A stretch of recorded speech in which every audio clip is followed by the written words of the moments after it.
नमस्कार, जय महाकाली। आज 14 एप्रिल रविवारचा दिवस आहे। चैत्र नवरात्रोत्सव महाशक्ती पर्वातील आज 6वा दिवस। आदिमाया शक्तीच्या घटस्थापनेला आज 6 दिवस होत आहेत। तर आजच्या या षष्टीच्या दिवसानिमित्त आपण आपल्या मंदिरातील आदिमाया शक्ती काली मातेला मीनाक्षी स्वरूपात पूजा केली। साऊथ इंडियन म्हणजे दक्षिण भारतातील आदिमाया शक्ती मीनाक्षी देवीचे स्वरूप तुम्ही व्हिडिओच्या माध्यमातून पाहू शकता।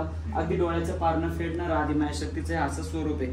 देवीचं हे स्वरूप पाहिल्यानंतर मनात एकच मंत्र आदिमाया शक्तीचा निर्माण होतो किंवा त्या मंत्राची आठवण होते, तो म्हणजे कांची तू कामाक्षी मधुराई मीनाक्षी दक्षिणे कन्याकुमारी मम शक्ती रूपेण भगवती नमो नमः नमो नमः शक्ती रूपेण भगवती नमो नमः। आदिमाया शक्तीचे हे स्वरूप तुम्ही व्हिडिओच्या माध्यमातून पाहिलंच असेल। आता देवीची आरती होणार आहे। सर्वांनी व्हिडिओच्या माध्यमातून देवीच्या आरतीचा लाभ घ्या।